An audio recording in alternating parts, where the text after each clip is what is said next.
Assalamualaikum.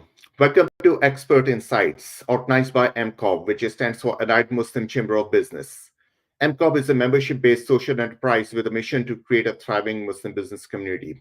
It's the power of collective wisdom, continued learning, and thought leadership brought together for Muslims by Muslims. Our core belief is that business leaders thrive when they have access to a supportive community of peers who challenge and inspire each other. Today, our guest is Mounir Lazzouni. Mounir is a health and fitness coach. Welcome, Mounir. Assalamu alaikum. Jazakallah khair. Thank you for having me. Yeah, thank you for being here. So let's dive deeper into it. Before we do that, please share with us your life journey and how you ended up doing what you do now. Yeah, alhamdulillah. So, bismillah, wa salatu wasalam wa rasulullah, sallallahu alayhi wasallam. Very, very excited for this. So, essentially, I started off just doing fitness for myself, right? I was maybe 15 years old, nerdy, unathletic kid. I had a belly, skinny arms, everything. And I got really, really into fitness, and it absolutely changed my life.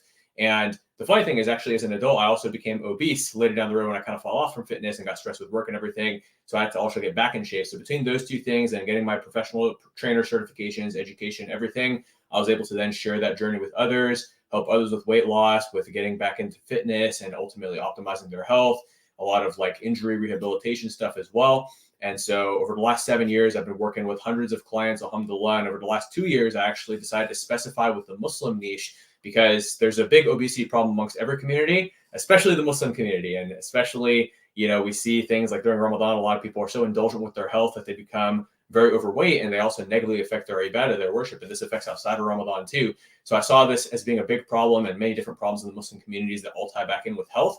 And so I started to actually go in, and alhamdulillah, Allah has blessed me with being able to really expand the business that way. And so that's what has ended us up here with the Modern Muslim Man fitness program, method, everything else, alhamdulillah. All right, sounds good. So we are right on time in terms of Ramadan is starting in about 2 weeks. Yes. So how does fasting during Ramadan impact one's energy levels and physical performance, especially when it comes to exercise and fitness routines? Yes, absolutely. So fasting definitely can reduce your energy levels if it's done the wrong way, but if it's done the right way, it can actually increase your energy levels. And that's ultimately what the biggest goal is with, following the right nutrition strategy for suhoor and iftar is to make sure you have the most energy, because obviously Ramadan is a blessed time where our good deeds are elevated. So we want to make the most of that. And we also want to uphold our professional responsibilities at work, our family responsibilities during the day. So it can negatively affect your energy levels if for suhoor you're having foods that have quick sugars that spike your blood sugar, then crash your blood sugar, and you get tired and hungry in the day. If you eat stuff that makes you bloated and lethargic all day long, like a lot of leftovers that we'll often eat for suhoor when we're in a rush, like that leftover oily biryani that makes you super bloated all day, whatever else it may be, or when we're having a lot of sweets and a lot of sugar at suhoor time. So we want to avoid those things and generally go with lean protein sources. If we're going to have some form of carbs, we want it to be healthier carbs like fruits or different complex carbohydrates in moderate quantities. And then we actually want to get some healthy fats in suhoor so our body can use those for energy during the day and switch into burning our own body fat for energy during the day as well, which gives us way more energy to perform at work, stay focused, to be able to have energy at night for our ibadah. And then also for iftar, we got to make sure that instead of just going and you're so hungry from 12 to 14 hours of fasting and you eat all this food, super oily, huge quantities, it makes you all bloated, and you get into a food coma and you're bloated all night and you don't have the energy to worship Allah to the fullest of your capacity. You want to keep it light. Break your fast with a date and water, which is the sunnah. Then from there, what I usually recommend is having a protein shake and then praying maghrib, right? Because the combination of all this is going to kind of help to lower and satisfy your appetite so that by the time you're done praying, doing your adhkar, you go and eat, and it's way easier to control your appetite so you don't overeat. Even if the food isn't the healthiest, you can just, eat a moderate quantity so it doesn't affect you too bad. If it's all really, really oily, just focus on protein and avoid carbs. But if there's options that aren't oily, then you could have a little bit of carbs as long as they're not too oily. The big thing is you just want to avoid the combination of the carbs and the oils together, because that's just going to sit in your stomach and make you really bloated. So you have to choose carbs or oils, one or the other. Definitely get high protein, and then you're going to have energy all night long to do it properly, as opposed to being in a food coma with the traditional strategy that most people use before knowing this knowledge. Alhamdulillah. Mm-hmm. What do you see as like common mistakes people make when it comes to diet and exercise? Yes. So definitely like eating a lot of sugars, a lot of oils. These are the big mistakes that people make both inside and outside Ramadan. But I think the other thing too is like when Ramadan starts, you kind of have this opportunity for a few days to start a new habit, right? And that habit is going to kind of solidify over the first couple of days of Ramadan. So a lot of people, the first day of Ramadan, they're like, hey, it's the first day of Ramadan. Let's celebrate. A little bit of bad food isn't going to affect me too bad. And yes, one day of bad food is not going to affect you in isolation, but it's the habit that's established by that one bad day of food that leads to 2, and that leads to 3, and that leads to 4, and that leads to 7, that leads to 30 bad days of food in Ramadan. And that compounding effect, we know compounding effects in business, we have compounding effects in many areas of our lives.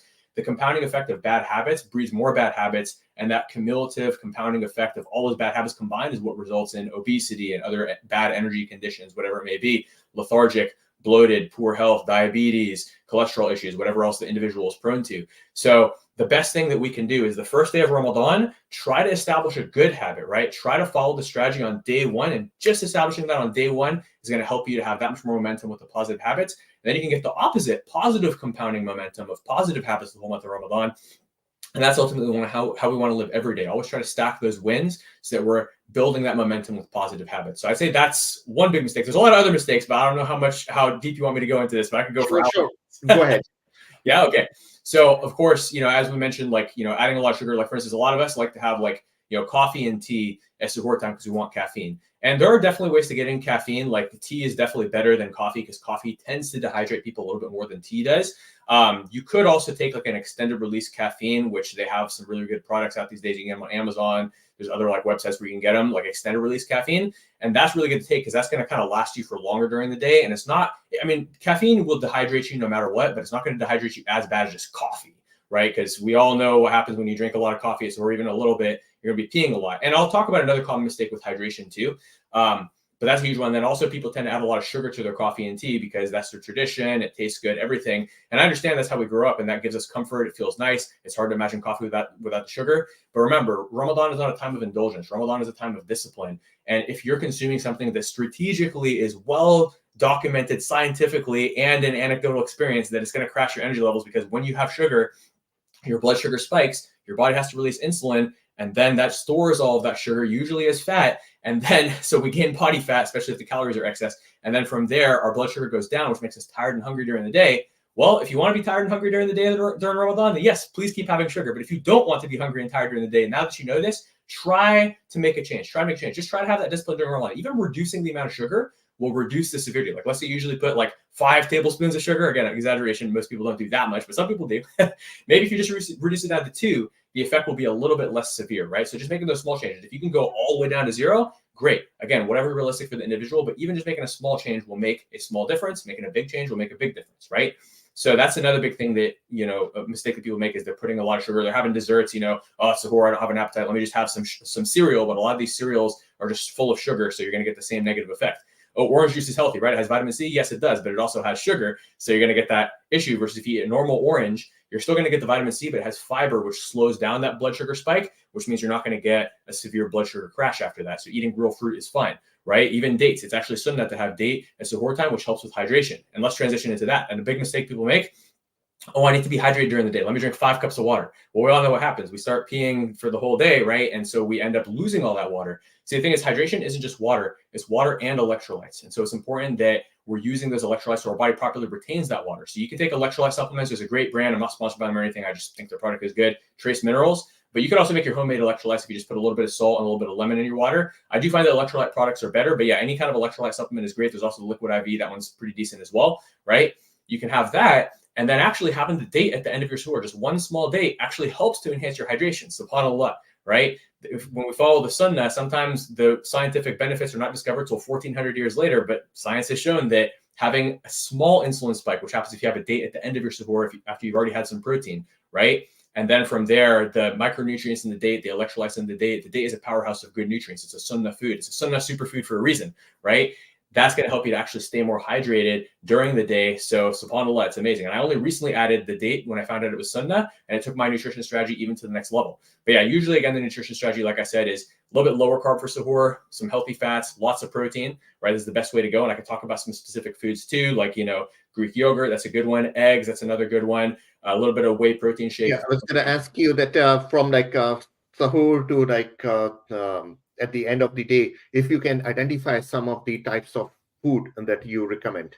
Absolutely. Yes, yes, yes. So yeah, for suhoor, there was the eggs, Greek yogurt. You could do a protein shake as well to help enhance that a little further if it's hard for you to eat enough protein in the morning, right? So the protein shake's an easy way to get it in.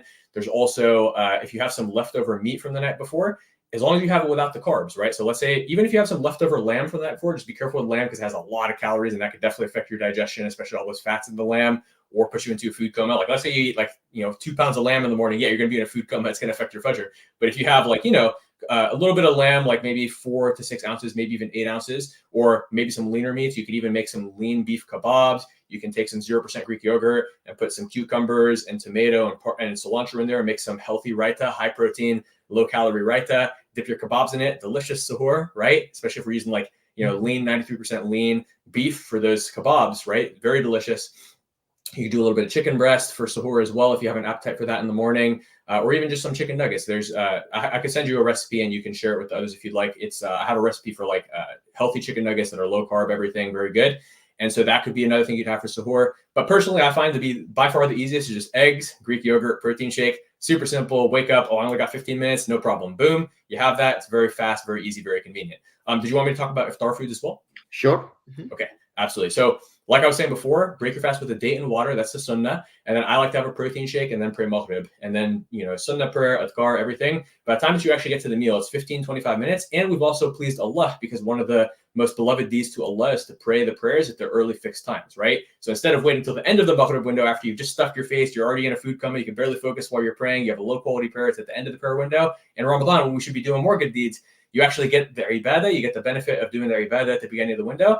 And you also get a side benefit in the dunya, which is that you control your appetite. And then you can go to the food and, again, like I was saying, don't indulge. So if don't indulge too much. Like if you're at a family iftar and everything is covered in oil, then again, avoid the carbs and instead just go for some protein sources. So, whether they got chicken, that's always a good one. Like they usually got chicken drumsticks or even a chicken curry, as long as you take it, but you don't have carbs with it, that's fine. Because again, we don't want to combine that oil and carbs together or it's going to sit in your stomach. The carbs are going to soak up all that oil. You're going to drink water on top of that. It's just going to make this big, we've all been there where you have a lot of rice, a lot of oil, a lot of bread, a lot of water, and it sits in your stomach, sometimes even until the next day. Like sometimes you'll be praying Dhuhr the next day and you're still bloated from what you ate the day before because it just sits in your stomach and combines. So that's why we want to avoid oil and carbs together. You do one or the other. If you're going to have carbs, make sure there's no oil in it. Make sure that you only have lean meats with it. And if you're going to have, oily food, try to avoid the carbs with it. So again, if you're at a family thing and everything's covered in oil, just avoid the carb, avoid the bread, avoid the rice, and just go for, again, the meat. Take some curry or, whatever dish, take some lamb, take some chicken legs, take some beef kebabs and just fill up on that. Have a little bit of veggies with it, either a salad or some cucumbers or carrots, whatever veggies are available. That way the fiber kind of helps you with digestion as well. And you're going to feel really good. Your energy levels are going to be consistent. Your body's going to be able to use that protein for energy and a little bit of those healthy fats for energy because the carbs aren't going to give you that, food coma and that crash. And then from there, you're going to be very smooth digestion. You're not going to really have a lot of gas. Tarawih is going to be smooth. Likewise, if you're eating at home, then what you want to do is you want to try to prepare these foods with low amounts of oil. So you can still make biryani, right? I'll send you the recipe as well for the healthy biryani. That one's really good, but it's very simple. You just be careful with the quantities of oil. You can use dried onions instead of fried onions. That way they're still crunchy, they're still delicious, but you're not adding all that oil to it. And then we want to use chicken breast, right? Or lean goat, like goat shoulder is actually a lean cut too for those who like goat biryani. For those who like chicken biryani, we can use chicken breast and whatever other traditional dish. Like obviously I'm talking Pakistani, but there's plenty of other recipes for Lebanese food, any culture you're from, even other cultures like Asian food, everything. You can make everything in a low-fat way, okay? But use those lean cuts of meat, limit the quantities of oil. You can still eat carbs. That's fine because you're not having a lot of oil, so the carbs will actually give you energy as long as the quantity is moderate. Go high on the protein, so don't be shy with the chicken breast. Put a lot of nice meat in there or the goat shoulder, whatever it is, and there you go. You have medium carbs, high protein, low fat, optimized for digestion, optimized for energy. Your body's going to feel really good. It's going to help you to rehydrate, right? This is the best way to do it. And just to tie it back in with hydration, again, in the morning, as long as you're having electrolytes, you only need 2 to 3 cups of water. Don't exceed that because then your body's just going to start to pee it all out and you're going to get dehydrated. So 2 to 3 cups of water. Try to bring some water bottles with you to Tarawih so you can drink it between rakats so you can rehydrate. And this is usually the best way to do it between hydration, nutrition, energy, everything else, inshallah. All right. Let's talk about sleep. Oh, yeah. As it gets impacted quite a bit. So what are the strategies that you would recommend in terms of sleeping pattern? Yes. So sleep can be a tricky one because it really depends on how flexible the individual schedule is, right? Like if you're working a 9 to 5, that's generally going to be a more difficult scenario versus if you have a little bit of flexibility of your hours, then it could be better. So I'll talk about the 9 to 5 strategy and then I'll talk about the flexible hour strategy. So again, if you're working a 9 to 5, what you're probably going to need to do, and you're trying to go to Tarawih every single night, is as soon as you get back from Tarawih, if you need a snack on anything like late night snack, because that was another thing I forgot to talk about nutrition, make sure you have some healthy snacks available, like 0% Greek yogurt to satisfy the ice cream craving, protein bars that have no more than 200 calories and at least 20 grams of protein to satisfy the chocolate craving, right? These are some healthy things that we can have prepared, or just, bake some healthy desserts on the weekends so that you can have the healthy desserts instead of the really bad ones that mess up your energy and quality of sleep. Because if you eat something super sugary, your blood sugar's off while you're sleeping, your sleep quality suffers. So sleep quality is just as important as sleep quantity. And for some people, it's even more important, right? Let's say you get back from Tarawih at like 11 or 12, right? And then you have to wake up at 4. It's going to be a little rough. You're going to get like 4 or 5 hours of sleep, right? But then from there, if you're working a 9 to 5, you could take a nap after work if you need to, okay? Some people like to sleep after Fajr, and that can work too. I find that disrupts my daily flow, but for some people, it doesn't disrupt their daily flow too much to where, let's say, Fajr at 6, you get another, 1-2 hours of sleep. You're at least getting, 6, hopefully 7, or maybe as low as 5, but at least you're being able to get some sleep and you can nap after work if you need to. Just try not to waste too much time of Ibadah, right? What I find works really well, though, for people with a more flexible schedule is that you can do your Tarawih, you can do a little bit more Ibadah, read a little bit more Quran, get at least 3 hours of sleep at night, or some people who have a really flexible schedule will go straight up nocturnal and just sleep from Fajr to Dhuhr time, right? But that's like for somebody who's just full-on entrepreneur but doesn't have morning meetings either, just really flexible schedule, right? But with someone with a semi-flexible schedule, let's say that you do the 3 hours of sleep at night, and then after Fajr, you get a little bit more sleep. You get another 4 hours, and you don't have to be at a specific time at 9, and you're able to just schedule your work day later in the day. So you kind of work from either right before Dhuhr or right after Dhuhr through the end of the evening. Now, again, for somebody who's going super nocturnal, you can do that Ibadah, you can do the Quran after Tarawih, and then do a little bit of work at night, do some of your deep work at night. That's the flow that I personally use as an entrepreneur. And then from there, I'll usually sleep from Fajr to Dhuhr time, and then I'll take all my meetings in the evening and then do all my deep work at night. And so these are a couple different examples of the daily flow. It has to be experimented with for the individual. I think most people in the audience are probably 9 to 5. So I think the first strategy is going to be the best one for most people. And again, you can catch up on sleep on the weekend. It's important to get that sleep because that sleep actually helps you do more Ibadah as well. Just don't be sleeping through Ibadah though, because that's not what we want. Yeah. And then the workout schedules. Yes. When is a good time to go to gym or do workout at home or stuff? This is a great question. So a lot of people find that home workouts are better during Ramadan because the commute time to the gym, especially during Ramadan, we don't want to be wasting too much time. Now, obviously, somebody who's a very serious gym goer, they're not even thinking about the commute time. They're already going to go to the gym regardless, and that's totally fine, right? Just try to shorten the workouts a bit so you're not wasting too much time that should be devoted towards Ibadah. Plus, during Ramadan, your recovery isn't going to be as good because you're fasting during the day, so you don't even need to hit the gym as hard. It's actually detrimental to go too hard in the gym because you're not going to be able to recover from it like you could outside of Ramadan. Now, during Ramadan, some people ask me, how do you gain muscle during Ramadan? It's not the time to focus on that. Like, you just want to focus on maintaining muscle and potentially losing fat, especially when you follow this nutrition strategy. You will lose fat, inshallah. But essentially, to maintain muscle, it only takes 1/9 of the amount of training, so the training volume, as it does to gain it. So this is beneficial because some people can maintain muscle. And even, somebody who's a total beginner, in just 10 minutes a day, they could be gaining muscle. But somebody who's advanced, they're not going to be gaining muscle during Ramadan. They just need to maintain. And as little as 10 minutes, as long as you're able to hit every muscle group through bodyweight workouts, you'll be able to maintain your health, everything, your energy. And that's ultimately what we want, especially like for people who aren't like super serious about the gym, who usually just completely drop off on the gym during Ramadan. That's not the way to go either, because if you totally drop off on your workouts during Ramadan, it's going to negatively affect your energy levels and negatively affect your Ibadah. But your whole reason why you stopped working out was that you wanted to focus on Ibadah, but then because you stopped working out, you actually do less Ibadah. So just maintain with 10-minute-a-day workouts. And what you want to do is you want to do a leg exercise, a push exercise, and a pull exercise. Every other day, 10-minute workout, super easy. So what you can do is you can do some lunges, some squats, or if you're not really used to working out or you have bad knees, what you can do is you can sit into a chair and then stand up from the chair. Sit into the chair, stand up from the chair. And this is called the chair squat, right? And this is a good exercise for people with bad knees. Again, if you have bad knees, always check with your doctor first and double check because you don't want to do anything risky. Maybe the chair squats for somebody who has really bad knee issues could be bad, but usually it's a good progression for somebody. So you can do 10 chair squats, right? Or 10 regular squats, or you could even do 10 lunges, or if you have some weights at home, you can do weighted squats, weighted lunges, depending on your level. So that's the leg exercise. Now, immediately after doing 10 reps of the leg exercise, 10 repetitions, you're going to go and you're going to do a push exercise. The easiest one is push-ups, right? If you can do 10, no problem. If 10 is easy, you can go slow and make 10 feel a lot harder. And if you can't do 10 push-ups, you can go on a counter or a table and just do push-ups on the counter or table. So you have your feet on the floor and then your hands are elevated on the table, which makes it a little easier. And if that's still too hard to get 10, you can do them on the wall. So you're still getting the workout. It's just a lot easier. So it depends on the level of the person. Like, I've had women in their 60s who didn't have a lot of upper body strength who could just do the wall push-ups, or even women in their 30s and 40s who couldn't do like even the counter push-ups. So they would do the wall push-ups. Versus obviously you got some men who could bench press 300 pounds. Obviously they're going to have to do like 50 push-ups, or they're going to have to go really, really slow to really make it hard and do more than 10.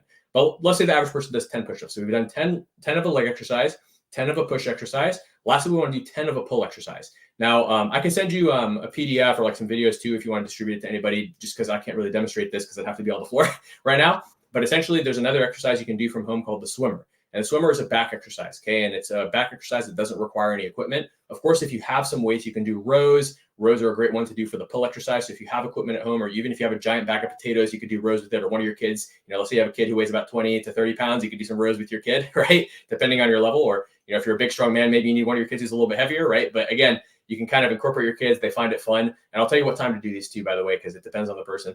But if you don't have kids who weigh the right amount for you to do rows with them, or you don't have any weights, then what you can do, or your kids just aren't in the mood, your kid just wants to, do something and they don't want to let you row them, use them as workout equipment. What you can do is you use swimmers. So you lay face forward on the ground and you squeeze your core. You want to keep your core tight on this, okay? So to squeeze your core, you want to draw your belly button in towards your spine and kind of brace your stomach, because if you're about to get punched in the stomach, this is how we brace our core to flex our core, and this protects our lower back when we're doing any exercise, including especially this one, which can aggravate the back if the core is not contracted. And obviously, if somebody has severe back issues, hernia, whatever, consult your doctor first. If you have any physical issues that make any of these exercises uncomfortable or difficult, or you're prone to injury, always check with your doctor first, right?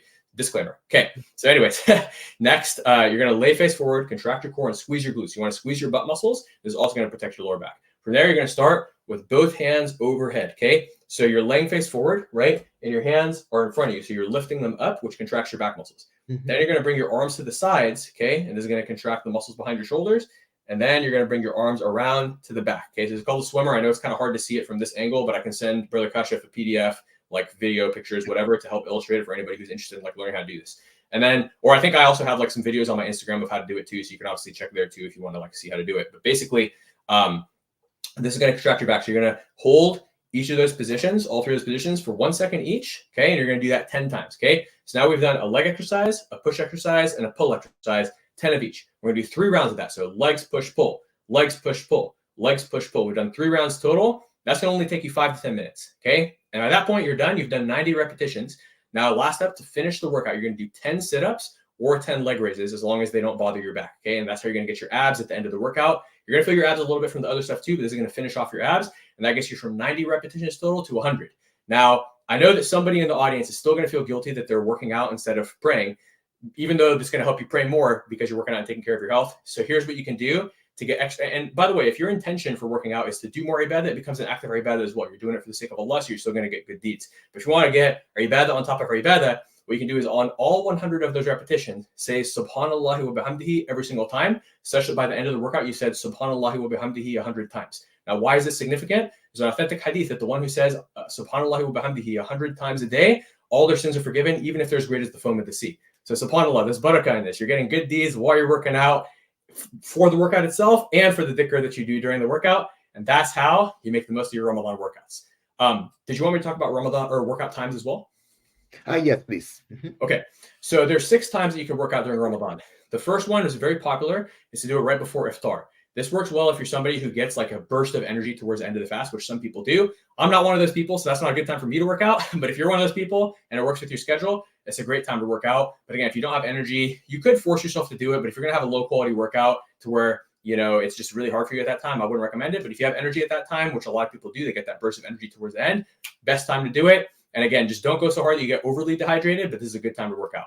The next good time to work out works pretty well for like single people, but not that well for people with kids, which is between Maghrib and Isha. Now, there are some cases where it could work well if you have kids because you incorporate your kids in your workout, they have fun, all that stuff. But it's tough if you have social commitments. You're at, a family iftar. You're not just going to start bust out and doing those push-ups and squats in the middle of the family. I mean, maybe you can, inspire your family too. But for a lot of people, it's not realistic. Or if you're at the masjid, some masjids, again, you could do it. But depending on the vibe of your masjid, you may or may not be able to do this. But a lot of single people what they'll do is they'll go to the masjid for Maghrib, then they'll go to the gym. If their gym is close to the masjid, then they come back to the masjid for Isha, they take a shower at the gym, boom, and it works really well for their flow if you don't have any family obligations or family time. But again, if you have family obligations, family time, you got to cook, you got to take care of the kids, you're going to social events, iftars, may not be realistic between Maghrib and Isha. The next time to work out is after Tarawih. This works well for those people who have that flexible business schedule where they can, they can kind of stay up during the night. They don't have to be up at a certain time during the day. And this is my favorite time to work out because it works with my schedule, but it isn't realistic for people who, again, work a 9 to 5. Now, the next time is you can wake up before suhoor and get in that quick 10-minute workout. The benefit is it helps you to wake up. And obviously, you're going to get your workout and you get it done, get it out of the way, start your day in discipline on a positive note. But the downside is you're going to have to, you don't have to sacrifice that much sleep. It's only 10 minutes, but you got to, you have to wake up early and it's a little bit hard and it may not be sustainable for a lot of people, but it does work well for a lot of other people. Now, the next time is actually a little bit unconventional. I used to not believe in this myself until I realized that, because when I first started working out, I thought you have to work out extra hard during Ramadan to maintain. But then later down the road, after doing this for 15 years, because I've been working out myself for 15 years, in addition to the client work for 7 years, towards, just a couple of years ago, I discovered that you don't actually have to do that much volume to maintain, and that it's actually advantageous to do a little bit less volume, a little bit of a shorter workout during Ramadan, so you don't overtax yourself. So then when I started to develop these more short workout methods to stay in shape and maintain during Ramadan, you don't really end up sweating that much. So you can actually do it during the fast. So you can actually do it right after Fajr. So let's say that, after Fajr, you want to get in your 10-minute workout or however long you want to do it. As long as you're not going to sweat too much, you're not going to get dehydrated. Now, there are some people who can actually go do a crazy workout. Like, for instance, my dad, he'll go run 7 miles after suhoor and he's actually fine. Even though he's sweating, he doesn't get dehydrated. SubhanAllah. So may Allah preserve him. I mean, mashallah. But for me, I can't do that. Even though I'm like half his age, SubhanAllah, I can't do it. So, some people, mashallah, they've trained for so long that they can just do it. And that leads into the last time you can work out in the middle of the day. Just be careful if you live somewhere that's hot because you're going to get dehydrated, even if the workout's not that crazy. So you got to be careful with it. My boxing coach, though, he's just at this crazy level, world champion boxer. He'll work out pouring sweat middle of the fast and he's fine, mashallah. And it's easy for him. But again, if you're somebody who's going to get dehydrated from that, it's not the best. So again, fit it in wherever you can. With these workout strategies, thankfully, you're not going to, alhamdulillah, sweat too much. So you could do it pretty much any time of the day. But these are the 6 times that I find work best for most people. And I would recommend experimenting the first couple of days of Ramadan to find out what works best with your daily flow, your energy levels, your hunger, your workout style, your level, etc. And within a couple of days, you'll know which of these options is best for you. But those are generally the options that work best for people that one can try, inshallah. Okay. All right. Thank you. Course. A lot of people I talk to, they look at Ramadan as like is an opportunity to lose some weight. Mm-hmm. But we also know that a lot of people gain weight actually during Ramadan because of all the new eating habits that they develop during Ramadan. I was watching some of your videos on Instagram and YouTube regarding the clients that you have been working with, and they lost significant amount of weight during first 50 days, 60 days, or 90 days. What are these strategies outside of Ramadan? What are these strategies that you have your clients go through in terms of losing a significant weight? And if you can distinguish between men and women for yes. that. Yes, absolutely, inshallah. So the strategies for men and women are pretty similar. Just women generally need a little bit less calories than men, right? And men usually need a little bit more calories than women. Men also tend to need more protein than women, and women tend to need less protein than men. But other than that, a lot of principles are similar. And then obviously with women, you have to account for the menstrual cycle and the hormonal fluctuations, as well as the individual's energy and performance during the hormonal fluctuations that women experience due to their menstrual cycle. But other than that, there's not that many differences. Now, some women are more likely to have hormonal conditions, but men can also have hormonal conditions like hypothyroid, all that stuff. But the universal principles that I use that work best for 80 to 90% of clients, regardless of whether they're male or female, is number one, creating a sustainable meal plan. Because here's the thing. You can go get a meal plan anywhere. You can find free meal plans online. You can hire any trainer at the gym. You can find a million trainers online. But the meal plans that a lot of trainers put you on are, again, they give you these weird foods like you have to eat, I mean, look, if you like sweet potato and egg whites, I definitely have a lot of great recipes for sweet potato and egg whites too. But a lot of Muslims are like, sweet potato and egg whites, where's my biryani, Or, you're eating chicken salads all day and they're bland and they have no flavor, right? Or you have to eat just broccoli all day long, these are like a lot of these popular meal plans that don't even work that well, to be honest. I mean, they're just restricting your food. That's the reason why they kind of work, but they don't really even work that well because a lot of them can crash your metabolism. But the biggest problem is it's not sustainable. Even if it was the most optimal thing for your health, you're not going to be able to keep it up if you are from any culture that likes food, which most Muslims are from a culture that likes food. In fact, most people, whether they're Muslim or not, love food. So why would you ever go on a meal plan that doesn't have foods that you like? So the key is to have the flexibility to eat the foods that you like within reason, but also the recipes and meal prep strategies to prepare all of your favorite foods in a healthy way that still fits the nutrients on your plan. And so I was mentioning to you before that we have like a lot of recipes for a lot of stuff. I mean, we've got recipes for pretty much any food from any culture. And if we don't have it already, I have a dedicated team member. I call him the resident chef / sheikh. He doesn't like when I call him a sheikh because he's not actually a sheikh, but he's very knowledgeable, mashallah, in Islam, and he's also very knowledgeable on food and cooking. So whenever our clients need like recipes, he'll always create them custom for them. But obviously, we've had so many clients over the years, alhamdulillah, that we just have this huge Rolodex of recipes now for pretty much any food from any culture. If we get a new culture, of course, we'll design a bunch of new recipes. Like let's say we have somebody from a culture we've never had before. We've had people from pretty much every culture. So once you're able to make these recipes, which follow the same nutrition principles I was talking to you about earlier, which are low fat, high protein, medium carb, this works really well. Because a lot of people think you have to cut carbs to be able to lose weight, but that's simply not the case. Yeah, you're going to lose some water weight if you cut carbs, but your metabolism can go down, your energy levels can go down, you're going to have tons of cravings. It's not sustainable. So keeping a moderate amount of carbs in your meal plan and having a treat meal or cheat meal once a week where you can eat whatever you want, right? That combination helps to make things way more sustainable. Your energy and metabolism stays way healthier. And psychologically, you don't even really feel like you're in a diet because it's not really super restrictive or anything. And plus the recipes, you're eating foods that you like. So this is the biggest strategy, has helped with our clients' nutrition and just creating those custom recipes, those custom meal plans. And then from there, what we do is the training plan is also custom because everybody's different. Like I was telling you guys about the 10-minute Ramadan workout, but some of our clients are still working out 30, 45 minutes or even an hour. 4 times a week usually is the maximum I'll have people do in Ramadan. But some people are working out quite a bit more during Ramadan. Other clients are like, hey, give me the minimalist, 3 days a week, 10-minute workouts, no problem, right? So it depends on the individual. And outside of Ramadan, most of our clients are doing 45 to 60-minute workouts 3 to 4 times a week, but some need a 20 to 30-minute workout. Some need a 2-hour workout. Well, that's rare as well. But, some people need up to an hour and a half or sometimes 2 hours. So it just depends on what the individual needs. And that's where the customization comes in, which is, alhamdulillah, the key to success. All right, sounds good. So we are almost on time here, but I would like to any any suggestions that you would make to people, especially for Ramadan, which is starting in about 2 weeks, what they should be doing, and also if you can share, you're talking about a lot of the meal plans and recipes and all that. If you can identify a place where they can go and search those out and benefit from. Yes, absolutely. So I'll answer your first question first, which is last words that are important to remember for Ramadan. I'll actually tie it in with something you said earlier, which is that some people see Ramadan as an opportunity to lose weight and others end up gaining weight during Ramadan. So if you go into Ramadan with the intention of losing weight, it's a